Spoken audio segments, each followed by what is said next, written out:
get feedback, get bad feedback, all this stuff. So there's a lot of stuff. There's a lot of stuff involved in iteration, but I think the number one thing about iteration that actually makes it the hardest is probably the emotional element. We're 50% the way through nights and weekends, chat. Just type in 50% for me, because you officially made it 50% the way through. 1,095 of you here today that made it 50% the way through. So congrats for even making it this far. I made this graph. It was inspired by Kevin. Who originally made a similar graph, but this is kind of like what it's like in nights and weekends, where your energy in the beginning is actually pretty high. You're really excited. You're starting this new fancy thing called buildspace. You come up with your idea. You're like, oh shit, my idea. I'm really excited about it. You build maybe the toy of your idea, and that's maybe where your excitement probably peaks. And then from there, I just think the energy starts to go down, where it's like, now you got to launch. Now you got to get feedback. Now you got to grow what you're working on. And then maybe at the end, your energy comes back up a little bit. I think that this is all real. This is actually how we all feel. This is how I feel too when I work on my own stuff. So I think if you're feeling this way, just know that we all feel this way, and it's totally cool. I want to talk about why these dips in energy happen. I think why is this so hard? I was having a conversation with one of my friends the other day, and he asked me, like, does this have to be this hard? Working on my own stuff, does it have to be this hard? Like, why is it so hard? I think it's a few things, right? I think it's a lot of like the reason these dips in energy happen is kind of all because of what's in your head. A lot of you may be asking yourself now, like, damn, what am I doing? Is this gonna work? I had someone email me the other day, and they were just showing so much doubt around what they were working on. They were like, oh, I don't know if this is it. And they were just showing a lot of doubt about what they were doing. Because again, in the beginning, it's all fancy, it's all new, that you can do no wrong. But by week 3, or by week 4 now, where you're kind of feeling like, is this going anywhere? And then you may be asking yourself, what's the point? This is the worst question to ask yourself. You're asking, like, oh, what's the point of any of this? Like, why am I doing this? Why am I wasting my time? Why am I spending all of my efforts on these streams? Blah, blah, blah, And you may be saying this to yourself, like, who am I kidding? I can't do this. This is way too hard. I think a lot of people who are not with us here today, right now, chat, probably thought this, where they thought that this was too hard, and they just couldn't do it. But I don't know. These are all things and doubts in your own head that can cause your energy to go down like this. And all in all, I want to kind of make clear that this is all a sign that you're just a normal person. To be honest. You're not a superhero. You're a normal person, and it's a sign also like that you really care about what you're doing. Because if you did not give a fuck, then you wouldn't be having these doubts. You actually, all of you here in the chat, you just really care about what you're doing. You want to make it good. You want to make sure you succeed, and that's why you're like having all these lows and these highs, Because if you didn't care, then you would never have these lows and these highs, But you all just really care, and that's wonderful. But I think I want to want to tell you what you need to be aware of, like in your own heads. So at this stage, I believe there are, like at the stage you're at now, where you're maybe on week 4 or like month 4 of your idea, right? What are the 3 things that are going to bring you down? All right? Can anyone give me an idea? What are the 3 things right now that can bring you down? That can really just make you feel like, I don't want to do this anymore. Can anybody like give me a couple? I'm definitely going to miss some, but I'm curious what you all feel. I'll kind of start off the bat, right? The first one. The first most obvious reason most of the time people stop working on their stuff is that the initial shine of your idea kind of fades. And what I mean by that is like when you first start an idea where it's like a new app, a new song, a new film, whatever, it feels very exciting. And I think that excitement does not last forever, right? And that's normal. The excitement goes up and down. But I think that's a really big thing. People are like, oh, I'm not excited about my idea anymore after a couple of weeks, therefore, this ain't it, And that's one thing that'll bring people down. A second thing that will bring people down is your idea kind of just gets hit by reality you put your idea out there and nobody cares, or you put your idea out there and you realize, wow, this is actually a lot harder than I expected, and I don't know if I can do this. And it's like your idea gets hit by essentially reality, which is the feeling that now that you finally put your idea out, that you launched it, that you feel like it maybe isn't worth it anymore. And I think that's another reason people stop working on their stuff, because they get scared by reality. And it's kind of normal, but I think I just want you to know, like it's just normal, you know? And then I think the third thing, and maybe this is the thing I feel like is the most common reason people stop working on their ideas, is that other people aren't as excited as you. Like, you show your friend your app and they're just confused, or you show your mom your song and they're like, I don't get it. Or you show a really quick short film snippet to people in your school club and they're all just confused. And I think that can be really, really hard, because you're putting yourself in a vulnerable position where you're essentially saying, hey, I did this new thing, check it out, and give me feedback. So I think this is something I actually really suffer from. I suffer from a lot in the early days. And yeah. I mean, I'm like very much the type of guy that would like feed other people's energy. So if other people don't give me energy, then I'm kind of just like, oh, this is useless. This is nonsense. I want to actually give a very quick little 1 second. I want to show you a quick snippet from an interview or a podcast I was watching yesterday. Anybody know Brockhampton? I've been talking about them a lot actually. Anybody know Brockhampton? Let me just get this working. Brockhampton is a famous rap group, and they're famously known for being very engaging with their fans, and they really what's the word? They spend a lot of time actually like listening to their fans and trying to iterate with their fans. So like let me show you an example here. Again, I was just watching this randomly yesterday. This interview. Let's watch it. That's the cool and terrifying thing about Brockhampton is like music in the digital age where you can instantly get feedback on anything you do. That's an amazing power, but also an amazing like monkey on your back. You always have a critic right beside you. It's interesting that we embrace the audience as we did and allow them to be a part of the painting. Yeah. Give them a paintbrush. And I think that was good and bad, but when it was good, it was great, really. Because then you're kind of like all building like this like collectively together. That's the cool. Yeah, I feel like that's exactly how it probably is for a lot of us. Where getting feedback from other people is this wonderful thing, but at the same time, it's terrifying. You are. It can bring you down. It could actually be negative. Getting feedback isn't always like the right thing to do. Isn't always like the most healthy thing to do for your head sometimes. So I want to talk a little bit about that as well throughout this lecture. So again, that was Brockhampton. They're massive group, and to this day they still. Well, now they're no longer the group. They decided to stop the band. But for 8-7 years, that's how they felt. You know, and I think it's all normal, it's all expected. And everyone knows, a lot of you all are just at the beginnings of what you are doing. And we all know that the beginning, the first version of an idea rarely just works. I think that's part of the reason why we have a lot of you guys launch so early. So we can kind of just break that delusion that you're going to randomly go viral on your first attempt. Or you're randomly going to blow up on your first attempt. And I think that that's actually why we have you launch so early. So you can essentially get that out of the way, because in reality, your idea will not just work at the beginning. We all know it's a process, and right now your idea is like if I had to guess for a lot of you, your idea right now is like kind of cloudy. Like you kind of don't know where it's going to go in the next 3-6 months. It's probably kind of messy. Like you're probably still unsure where to take it next. And honestly, that's all okay. That's how a lot of you probably are right now. I think all I can say is like that's actually expected, right? I think I can sit here and show you hundreds of examples of hackers founders, all these people who ended up figuring it out. But I just feel like for all of you watching this right now, this will not make any difference in the world. Because it is one thing to read a bunch of stories, and it is another thing to actually deal with it yourself.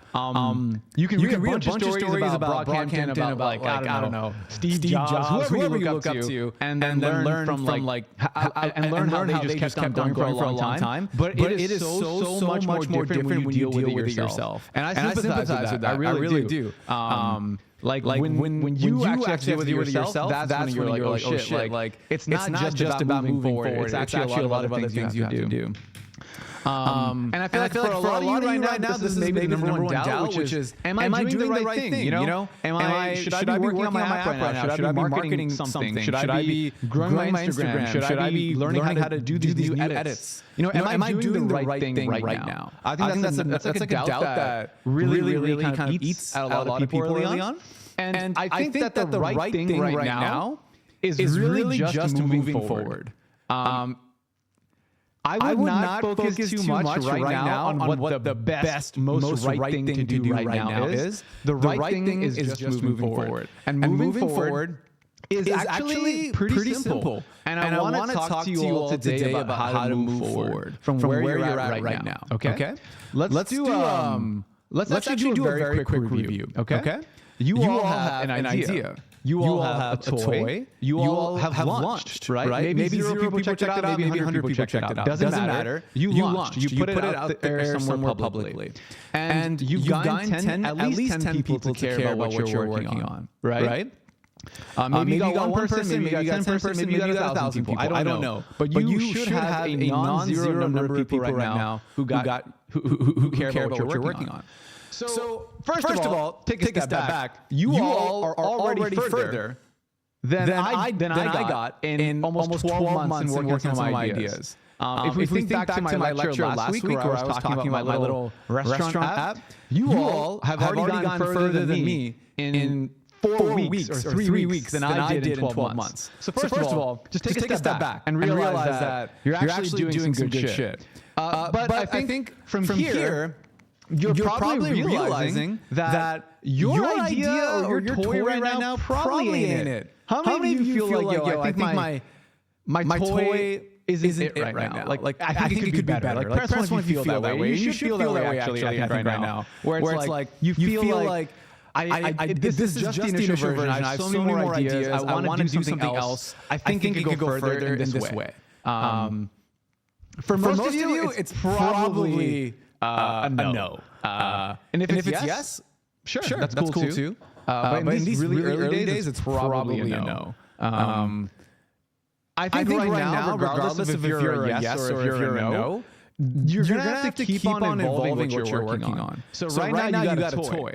And so how you should think about it is that now you have a toy, right? That's like your base layer. And now you got to keep on building on top of that toy. And you got to keep on making it better every single week.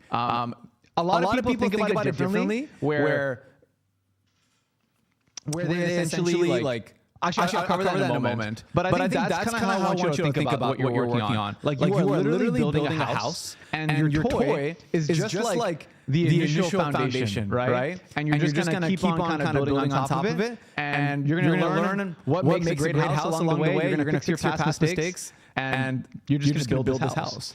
And you probably won't build it perfectly the first time, and that's okay. Maybe the first time you build the house and just collapses. That's okay. You know?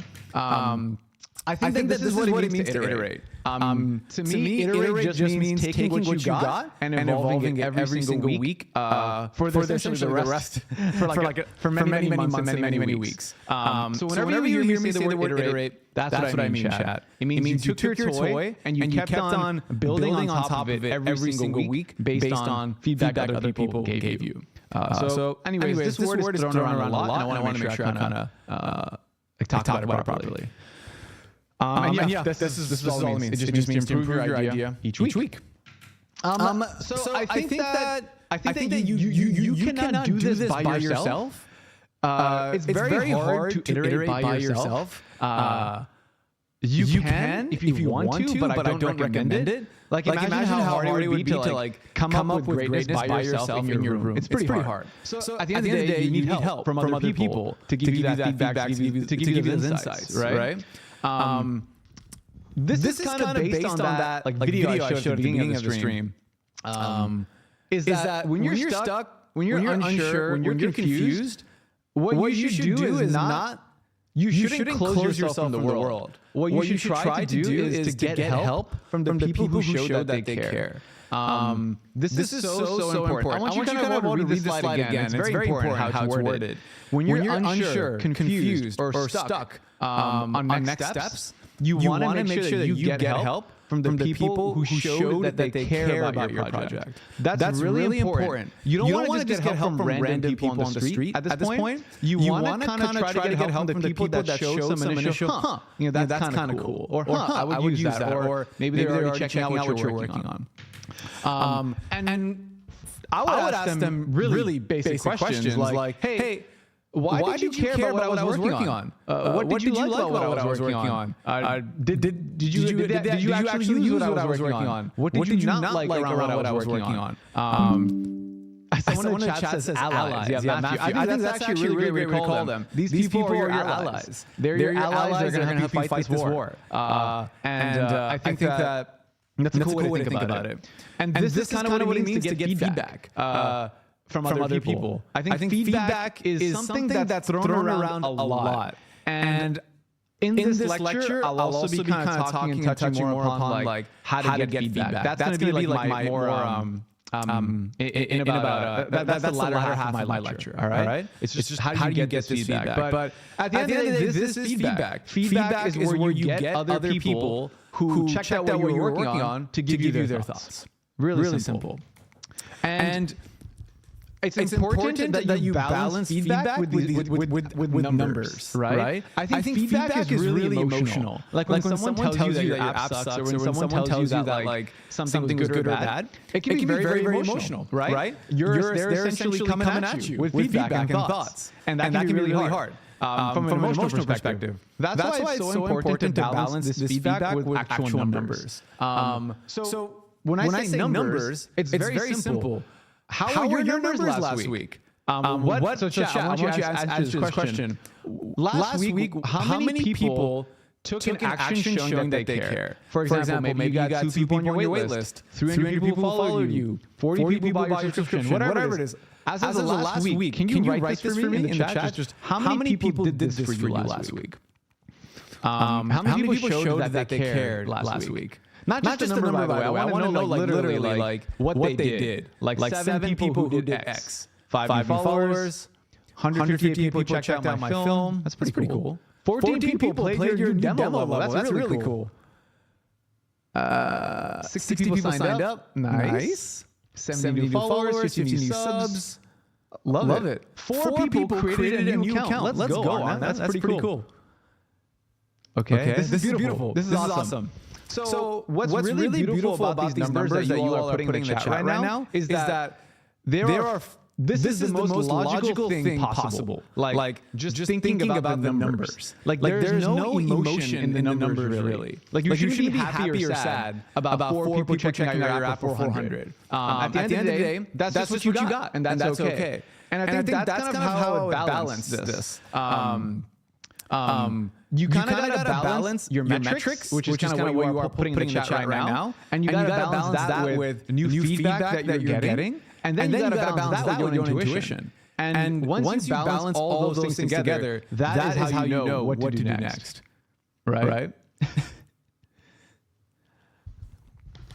And I feel like some of you may be in the chat saying, all right, that's really cool, Farzad. That's a really great philosophy lesson, bro. But really, what do I do? Do I record new music? Do I add new features? Do I focus on marketing? What do I do? And I think that's what's so hard about this. There is no one answer. There is no one answer. All of these answers could be the right answer. We just don't know. All we can do right now is potentially try something and see how it goes. All right? That's all. For example, I want to go through maybe just 3 very quick examples. This is Julia. She is working on PCB earrings. So really cool. She's making earrings out of PCB boards. That's awesome. Now for her, it's so... Her next step could be anything. Like maybe her next step should be to improve upon these earrings. Maybe her next step should be to make a Shopify store and sell her first earrings. Maybe her next step should be to go to her local store and potentially lock down a deal where they sell these earrings at the store. Right? You see what I mean, chat? Like for Julia, there are so many options that she can take. And in reality, all she needs to do is pick one and roll with it, and then see how it goes. You'll likely never find the best thing to do at this stage. You just gotta try some shit. I want to show you another example. I saw this guy on Instagram. He shared the snippet of his new song, which is really cool.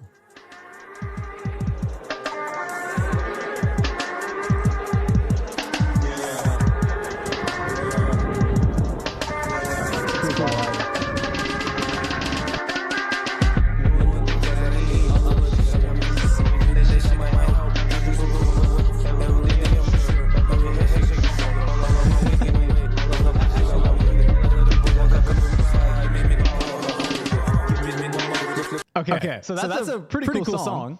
And like, so for him, what is the next step? Well, it could be to release a song. Or maybe it's to make a bunch of more Instagram reels about this song to promote it. Or maybe it's to maybe master the song so it sounds a little bit better. Maybe it's to get a feature on this song with his friend so he actually completes the song. So again, I want to make it obvious there's so much that even Khan here can do. And what he has to do from here is just pick the option that he's probably the most excited about based off feedback other people give him. And I'll kind of cover that a little bit after this as well. But I just want to make it obvious that like it's not super obvious what he does next. And that's okay. Like I can't just tell him, do this and you'll succeed, because that's not how it works. It's probably like, hey, try these 5-6 things and then try them out and then come back to me. That's usually how it works right now at this stage. I want to show you one more example. I really thought this was so sick. This is Kate. She's building Figma for the Apple Watch. Let's just watch this. Hi, my name is Kate, and I'm working on Apple Watch app for real-time interaction with Figma prototypes. Let's imagine I'm a designer working on a phone app for an Apple Watch in Figma. Once the design is complete, I actually want to see how it looks on a real device. So let's select a frame on the computer and open an app. Once I got there, Figma detects a frame and I can see and even interact with the prototype. Additionally, Figma allows us to view recent comments. For example, the team is... That's pretty cool. She essentially got Figma prototypes working on an Apple Watch. That's just awesome. So now, what are her next steps? Maybe it's to grow her waitlist. Maybe it's to improve upon her actual app itself. Maybe it's to get her first paying customer. Maybe it's to do some content around this so she kind of gains some more attention around it, right? These are all good things to do, probably. And I think now it's Kate's job to figure out one thing to do and then do that. So again, you can go crazy. You can go crazy deciding on what to focus on next. And you can even burn out. A lot of people just burn out in like decision paralysis on what to do next. And I don't want that to happen to you because there is no one answer. In reality, all you gotta do is keep making your toy better, right? And you gotta keep showing people.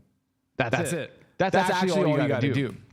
And I want to kind of give you all a very basic framework to attach yourself to help you out with what I'm kind of getting at here. And it's very simple. It's create, launch, measure, learn, repeat. This is kind of the thing. This is really all there is to buildspace in many ways. This is all what we've already had you all already doing. But now I'm just putting it as like a very simple framework. So when you think about what you want to do next, all you gotta ask yourself is, where am I on this loop? Right? And this is very much a loop that you can run once a week.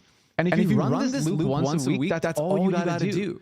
And as long as you run it, you'll find that you'll naturally start to be clearer and clearer on what to do each week. So I want to kind of makes this really obvious for you. What is create? Create is just the part that we love. That's why we're here. Buildspace. It's like actually making the thing. It's building the thing. It's recording your song. It's making your app. You know. Launch. Launch means to show others. Maybe it's on Twitter. Maybe it's on Reddit. Maybe it's at your local cafe. Right. Launch just means to show others. Measure. This is that key metric that I was talking about earlier. It's the number of people who showed that they care. Measure is so important because this is where you can actually keep your emotions out. Because measuring, there is no emotion. There's just the number, right? So that's measure. And then there's learn, where you actually can get feedback from others around you. This is the fun part, where you can actually lean on other people to help you craft a road forward, right? And that's it. So where are you at on this list, chat? Are you at create right now? Are you at launch right now? Are you at measure? Or are you at learn? Like what step are you at, right?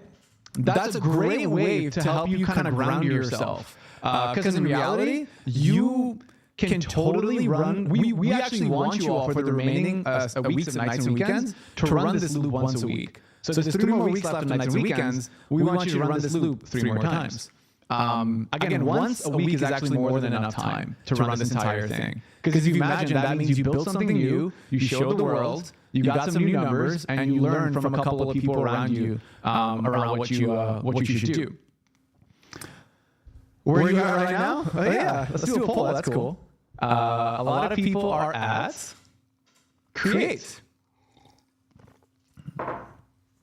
All right, not bad. I like it.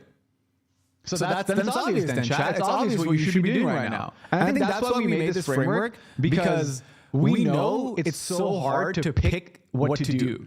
And that's why we made this simple framework. so you never really get stuck. It's so important, chat, that you don't get stuck on any part of this loop. For example, it looks like 53% of you are on create right now. It is so important that you are constantly pushing to the next step and you do not get stuck on what you are doing. All right?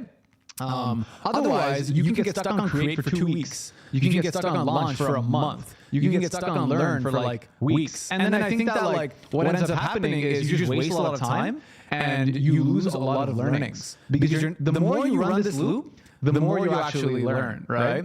And again, don't get stuck. Don't get stuck on learn. Don't get stuck on launch. Don't get stuck on create. Which one do you all feel like you're most likely to get stuck on? Is it create, launch, measure, or learn? And I feel like I already know the answer, but I want to ask anyways. Maybe we can run a poll actually for that. Which one do you feel like you're most likely to get stuck on? Create, launch, measure, or learn?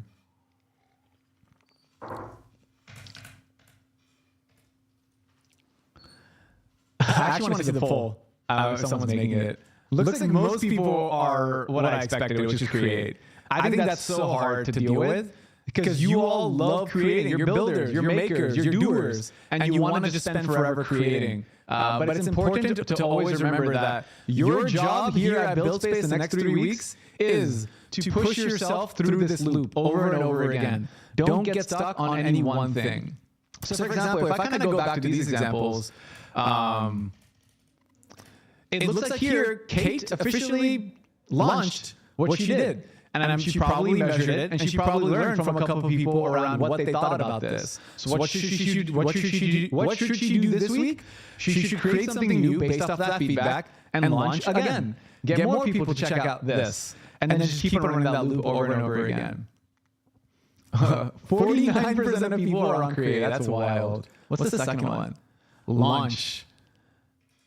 Wow, a lot of you guys don't get stuck on learn. That's kind of impressive. I wonder why that is. That's pretty cool. Okay, cool, chat. Does that make sense? Does this all kind of make sense? I hope this helps at least a little bit. We're going to talk more about it. But when you keep on running this loop again and again and again and again, what ends up happening is you iterate. And you actually will find that what you're working on magically becomes so much better, so much more polished, so much more impressive, and you'll surprise yourself. But the problem is, most people never make it past even 1 or 2 loops. So they'll do 1, they'll do 2, and they'll be like, this ain't it. I don't like this idea. I'm done. But the problem is you have to keep on doing it again and again. It is not like... It is not going to magically hit you, is what I'm trying to tell you. This is actually what reality looks like. And that's what it means to iterate. And I want to make it so clear. Please, chat. Your goal, while I show you all this, your goal is to iterate. It is not to keep on hitting the restart button. That's what I see people do a lot, where every week they'll say, oh, that other idea wasn't it. Therefore, I'm going to restart to a different idea this week, and a different idea this week, and a different idea this week. That's kind of like a massive problem that I see, where it's almost like you're playing a video game. Like this is from Halo 2, the Halo 3 or the Halo 3 campaign. It's like you're playing Halo 3. You're in the campaign, and you played for 8 hours, and then every time you play it again, you delete your last save state. And then you have to start from the beginning over and over and over and over again. That sounds ridiculous. You should just play the game all the way through instead of hitting restart all the time. And that's actually what a lot of you end up doing with your ideas. You end up saying, oh, this idea sucks, next, restart. When you should be saying, well, okay, this is why I think my idea sucks. Here's my stepwise improvement that I want to make this week, right? So every week you're not saying, every week you're not just saying, oh, this is my idea, nah, trash, and you throw it away. Instead, what you're doing is you're saying, okay, like, this is my idea. I think this week I want to add this on top of it. And then you see how that goes. And then maybe next week you want to switch that out and you do this instead. And you keep on kind of improving your idea along the way.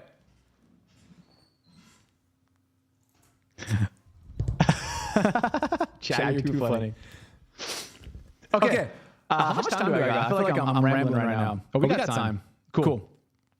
I want to give you a story to ground this. This is a bit of a longer story, chat, so maybe just grab some water and just chill with me for a second. It's a bit of a longer story, but I think it'll be helpful for you to kind of see it. Because I feel like this story is my own story, one of my own stories, and I feel like it'll really help kind of ground what you're doing.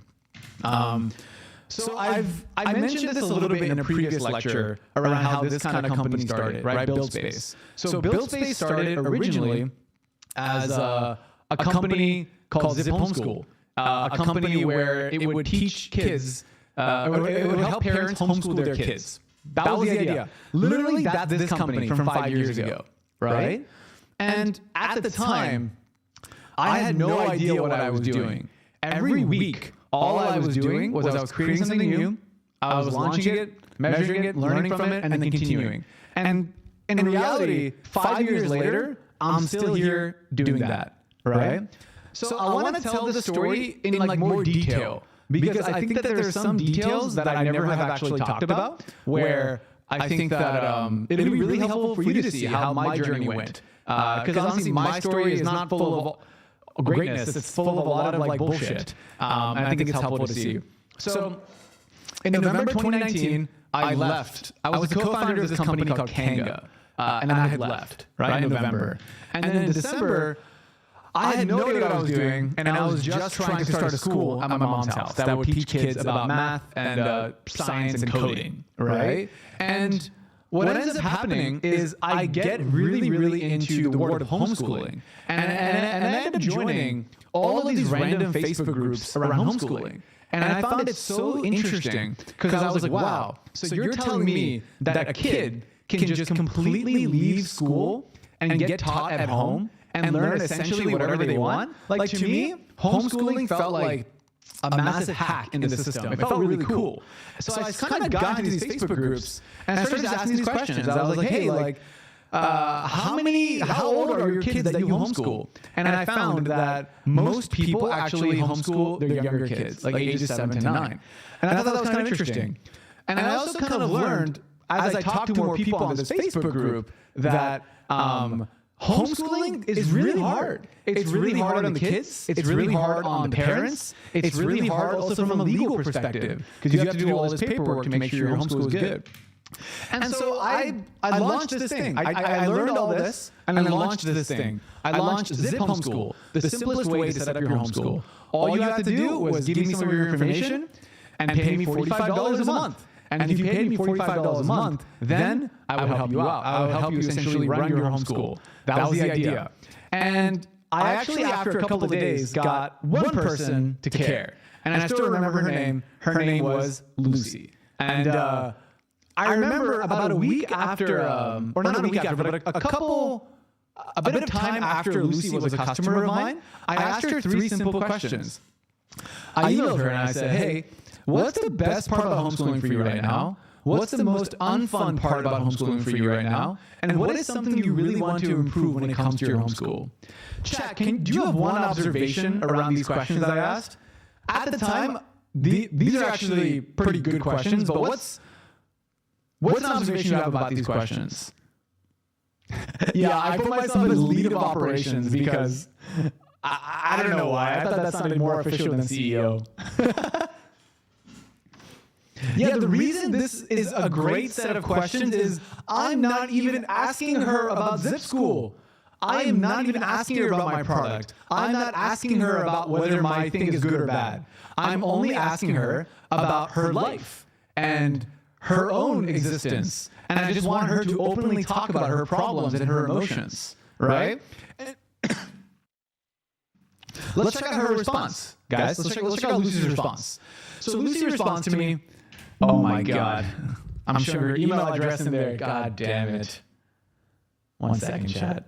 Chat already saw it. Chat, leave Lucy alone. Let me crop it out right now. I love Lucy. She was my first customer.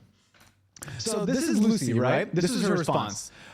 She said, I asked her, hey, what's the best part about homeschooling for you right now? She said, the flexibility of teaching our daughter at her own pace. I said, okay, cool. What's the most unfun part about homeschooling for you? She said, record keeping, which was like, and what that means is like when you homeschool your kid, you have to like take pictures of everything that you do and then notify your state about what your kid is doing. So it's legally appropriate. And then I asked her, what is something you really want to improve when it comes to your homeschool? And she said, incorporate more lessons of what our daughter is interested in. Human body, learning different languages, and Spanish. And that last piece of feedback is what took me down a journey for almost 2 years. Which was, it was like such an aha moment for me. By the way, at this point, I'm on the learn step, right? I'm just trying to learn from people. And this thing completely changes my world. This one sentence I remember. She said, I want my daughter to learn more about stuff that she's interested in. And I thought, all right, sounds kind of cool. So what I ended up doing is I launched this workbook. I make this workbook. I remember I worked with another teacher on a workbook that would make English and language arts really, really fun, and science and math really, really fun. And we came up with all these really interesting exercises for kids to do. Because again, according to Lucy, she wanted to incorporate more of what her daughter was interested in. So we made these exercises feel really, really fun and really interesting for the kid.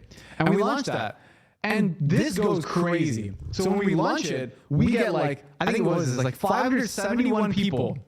571 people sign up for my worksheets. Remember, chat, just to give you the context, this is where the story started, right? All I'm doing is I'm creating, launching, measuring, learning, right?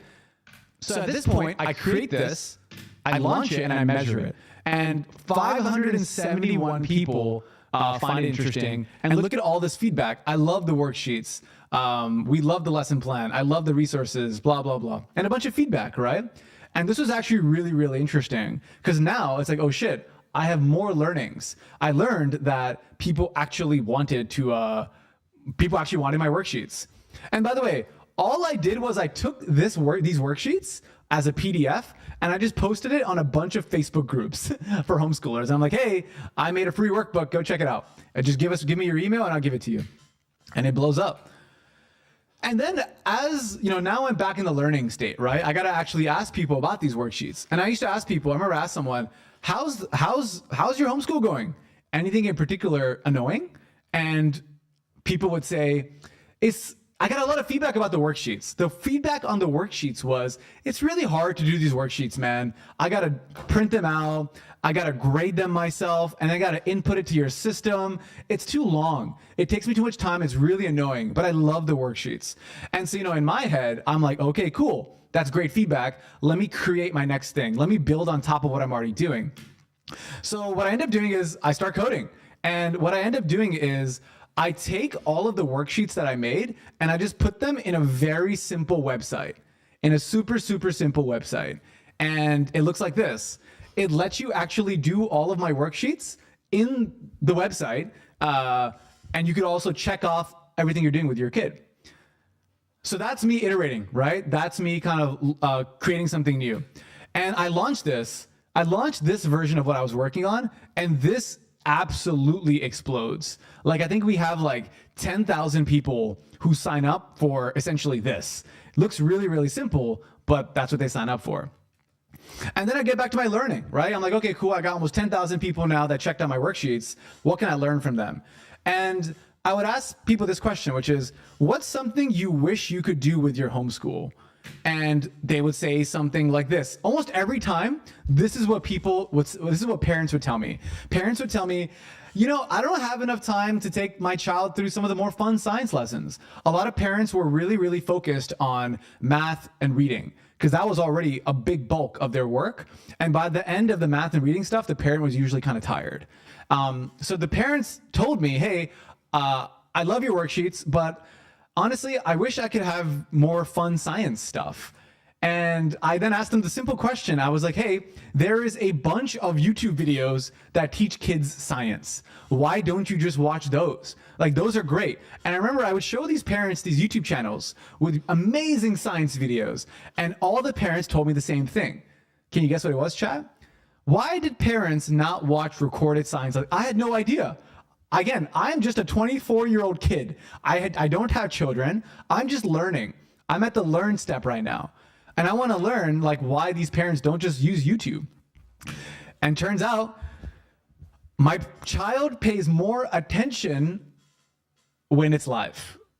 That's it. My child pays a lot more attention to stuff when it's live. Honestly, this might be obvious to you, but at the time, this was like a massive discovery to me.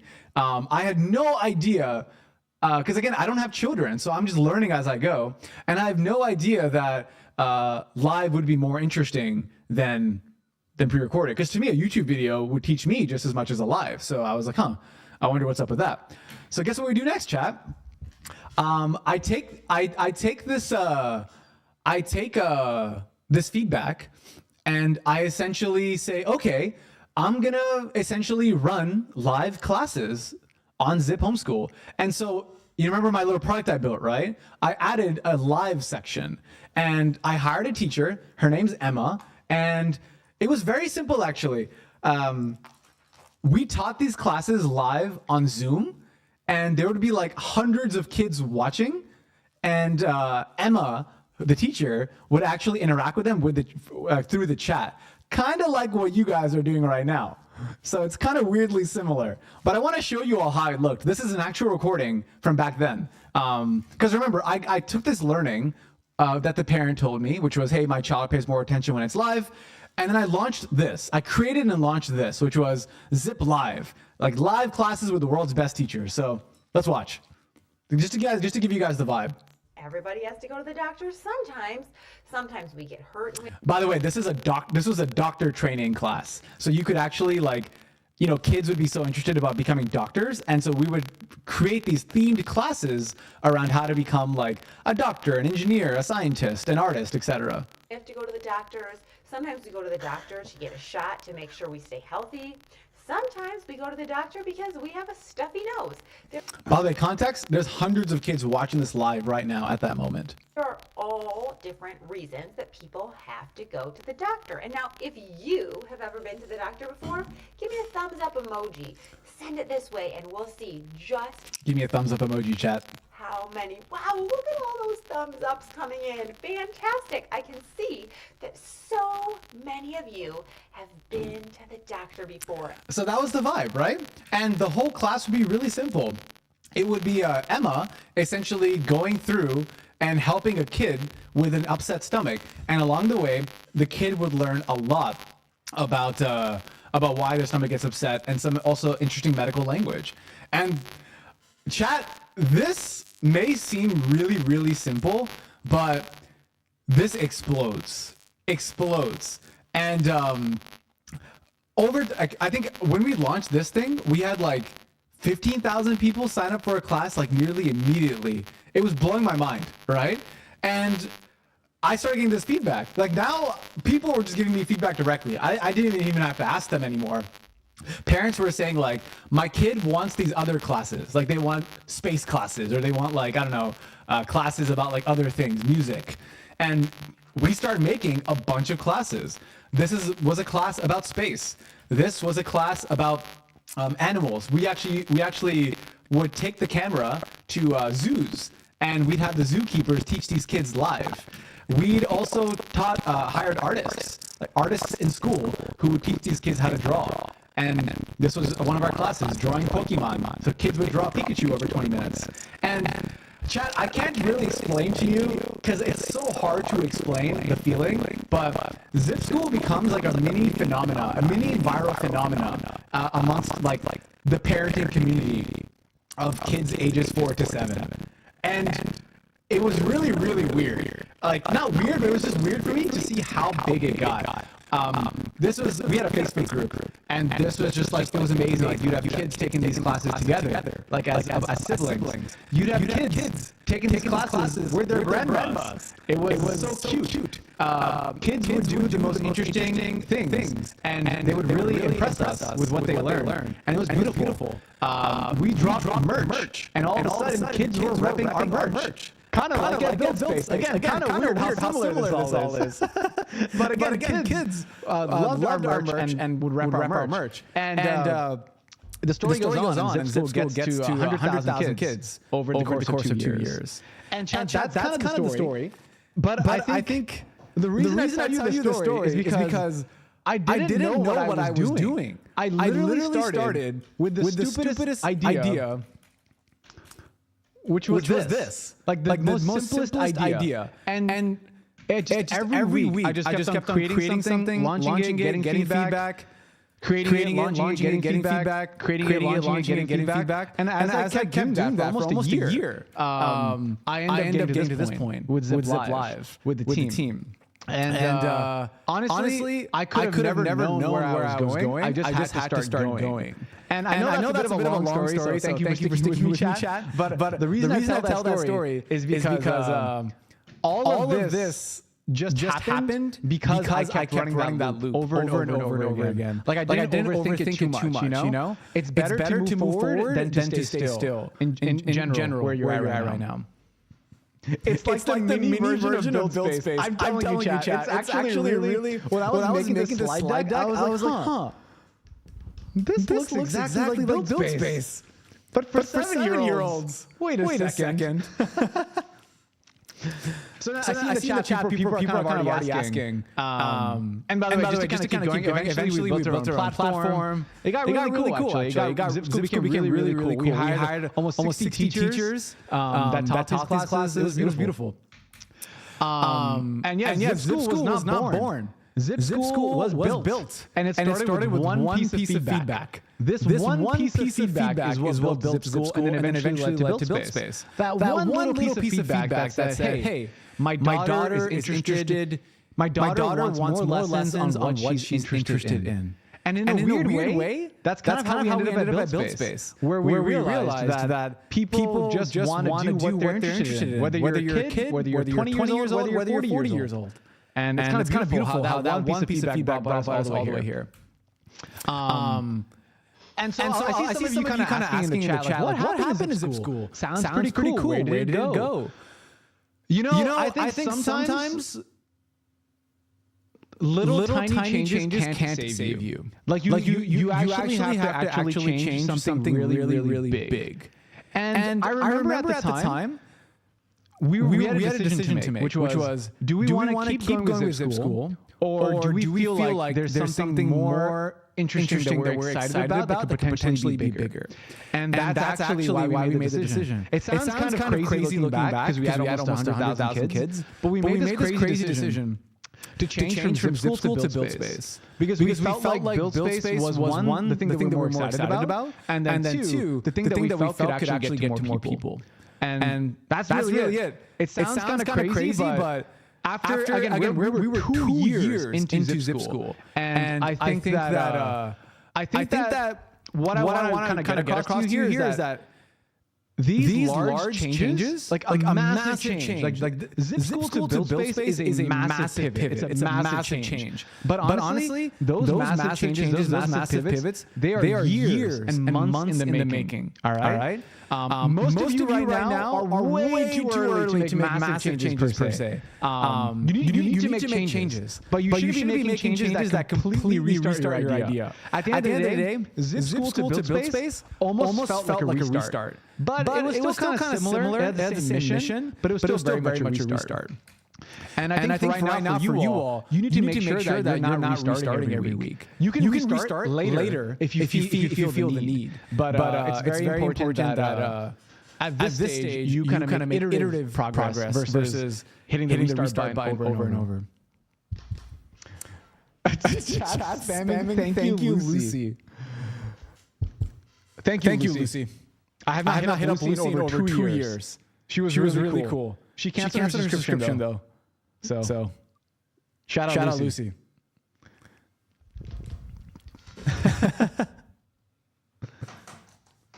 Maybe I'll hit up Lucy actually. Maybe I'll do a podcast with Lucy. So chat, I want to give you how much time do I got? Okay. I got a little bit of time.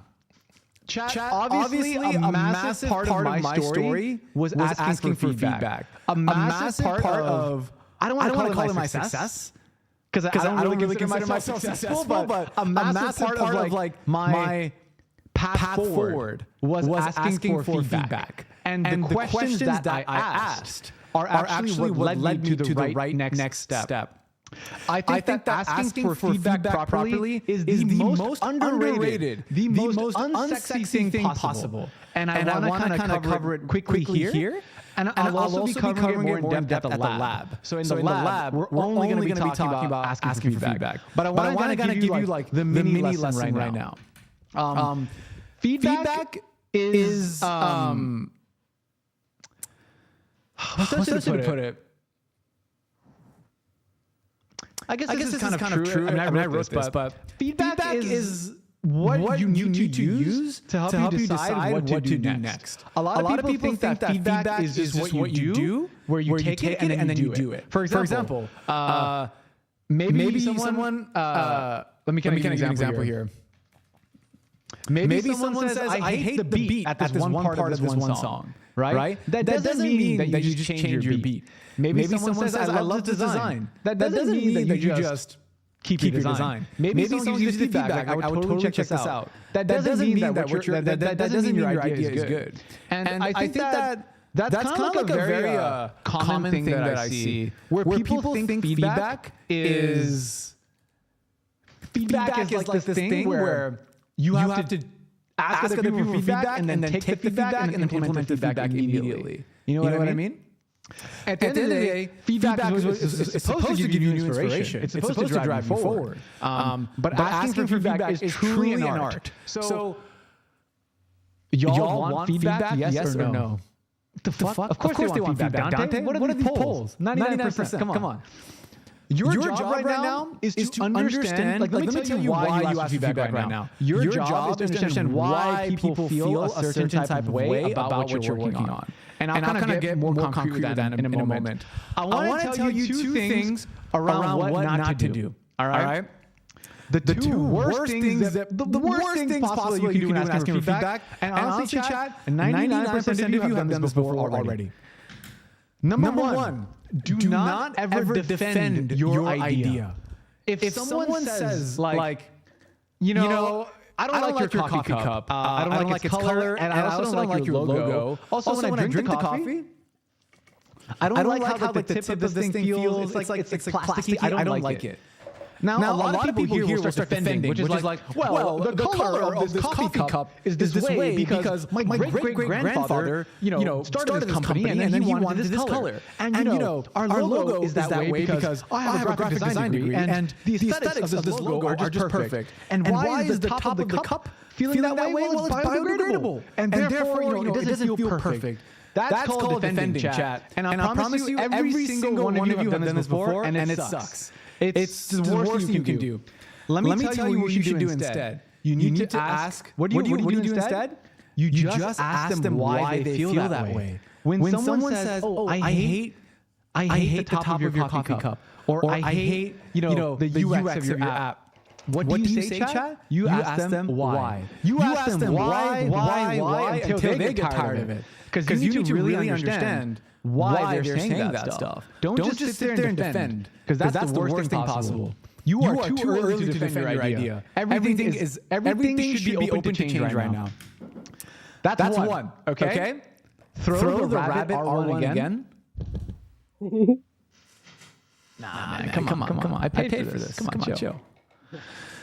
Number two, don't just mindlessly take feedback. This is the other extreme that people do. They mindlessly take feedback where someone will tell them, I wish this button was this color. And then you immediately just change the button's color. Or, I wish that I could do this in your app. And then you immediately just add whatever they're saying. That's kind of crazy, to be honest. Now, it's good that you're taking feedback, right? But you need to ask them why. You need to go back to first principles and ask yourself, you don't like the color of that button. Why? From first principles, what is wrong with what I'm doing? And how can I make sure this doesn't happen again in the future? And then, your number one superpower is asking why. I feel like when you talk to people about what you're working on, I feel like they should be talking 80% of the time, and you should be talking 20% of the time. That's kind of like the ideal balance in my eyes. Also, one more thing. This is the third one. The third worst mistake possible. And chat, we've all done it. I've done it. You've done it. Is you show someone what you're working on. You're like, hey, check this out. And then you ask them, would you use this or check it out? Chat, why is this question bad? Why is this the worst thing possible to ask? And it sucks because this is what everybody does. Everybody will show someone their new song, their new app, their new video, and then ask you, would you use this? Would you check it out? What do you think? Yes.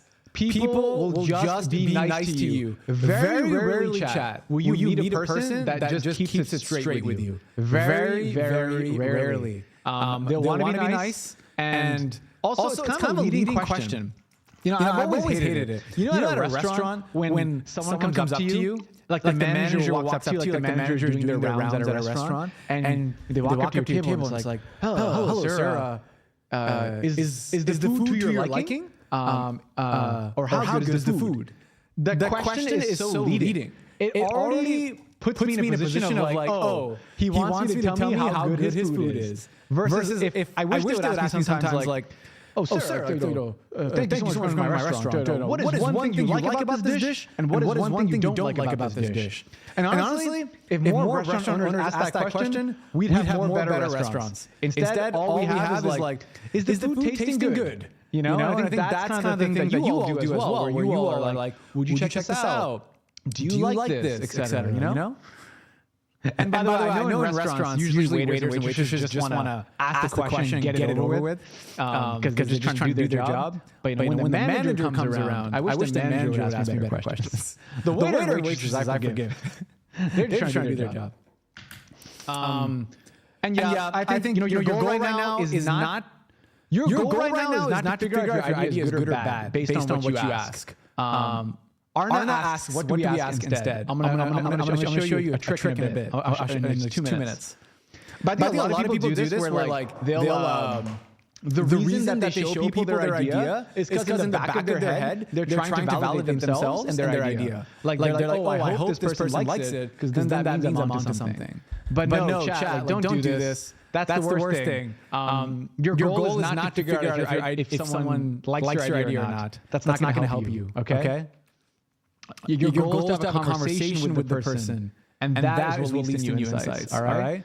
And let me kind of show you right now a very simple trick. And this is the last thing I want to show you, chat, before we head out. And then we'll call it a day. So just follow me along for a sec. Actually, don't do anything. Just watch me for now. You can do this by yourself later. Where is this thing? So I'm going to go to Sage right now and check this out. With the magic of AI, we can do a lot of fun stuff. So I want to show you one thing. So can you tell me what you're working on? I'm going to pick one person. Just tell me your one-liner. I am working on... Let's see. I'm going to pick the first one I see. I'm working on... I'm working on a STEM non-profit. I just started. And then from here, you can do something really cool, which is you can just say, give me 10 questions.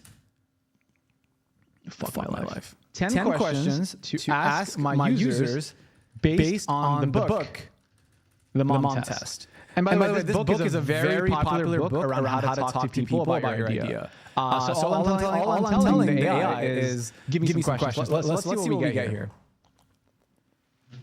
And you can actually do this for yourself and get a bunch of good questions that you can ask your people. So these are already good. How do you feel about the current STEM education options available to you? What challenges do you face when trying to learn new STEM subjects? What resources do you currently use for STEM education? And what's cool is you also just see a bunch of other people that are working on stuff similar to you, right? So let's try another one, right? So I see someone working on chess plus Minesweeper. Let's try that. I am working on chess plus Minesweeper game. I just started. And again, chat, when you do this, what you should be doing is you should be having conversations with people, ideally in real life or on a phone call. So check this out.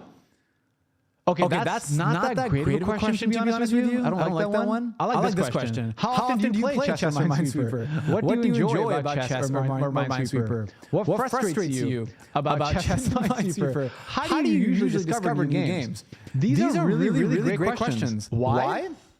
Because these are questions that help the person open up to you and help them start to talk about what they're working on, or how they're thinking about what you're working on.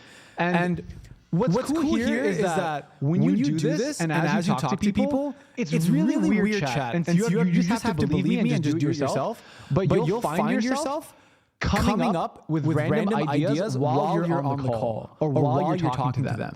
And who's spamming? Stop spamming, Chirag. Chill, bro. I'm gonna put on slow mode. But I think that's kind of like how you think about this. Like, imagine that you actually have a conversation with someone with these questions. If you're working on a nonprofit, chances are by the end you will have learned a lot, and you will have a much better understanding around what people find interesting about you and about STEM nonprofits. And I really would do this because you gotta be asking good questions. You gotta be asking good questions. Cool. What are people doing right now? Hey, put on slow mode, Dante. And yeah, that's kind of it. I think that the Sage example is like a great example around how you can ask these questions, and just what questions you even come up with, and what questions to ask, you know? Is that cool, Chad? Are you going to do that? How many of you are going to actually do this? Where you're actually going to generate some questions and actually get real conversations? Because that's what I really want you all to do. I want you all to get real conversations with people. I don't want you all... You know, it's great that you're getting random people on Twitter saying, oh, cool. But I really want you all to actually get in real conversations, real calls, real everything. And I really... Look, I'm not just showing Sage to shill Sage. I really want you all to do this. If I had this when I started, holy shit. my life I maybe would have gotten here 10x faster. And again, just copy my prompt here. I'll give you the link up to this prompt after the chat too. But just write in whatever you're working on, and then say, give me 10 questions to ask my users based on the book, the mom test. It could be anything. I'm working on a new album. And then you just go ahead and get that, and just get some really great questions. Oh my God, these are so good. What do you usually look for in a new album? How do you discover new music? Like for example, even this question, if someone answers it, you may get some brand new insight around how to market your music. You know? And I think that's the beautiful part about talking to other people about what you're working on. You never know what you're going to get. And that's actually what's going to drive you forward. Cool. That's all I got, chat. Some final notes. Weekly update number 4. Very simple. Create something. All you have to do this week. Well, not all you have to do, but the main thing you have to do this week is run the loop. You gotta create something new. Gotta launch it, gotta measure it, gotta learn from it. So that's the weekly update. Create something new, launch it. And then submit a voice note to us telling us what you measured or what you learned. This is gonna be a private voice note. Only we're gonna listen to it. And that's it. The lab on Thursday is we're going to be doing mock interviews. So we're actually going to be pretending to interview each other about your ideas. So hopefully you can kind of learn from how we actually interview other people about what we're working on and how we get feedback. I think that would be pretty helpful. And then that's it. A note on IRL, we are 50% booked. So if you want to come to IRL, please book your tickets as quickly as possible and get that done. And that's all I got. Chat, you got this, please. If you're watching this, please stick to the end. You already made it so far. You're already 50% the way through. You got this. Just make it to the end. You're already so far. Come on. I believe in you. That's all I got, chat. Chat, any final words? You got any words? Chat, I have a question, actually. I want you to type right now something that you would like everybody else to know in this chat. What is one thing you want everybody else to know? Maybe some kind words, maybe some wise words. You got any wise words, any philosophical words, chat? Where, I can read these back when I watch the recording, and I can be like, oh, damn, that's bars. That's wise. Every shot you don't shoot is a shot missed. Damn. I love you guys. Damn. I'm...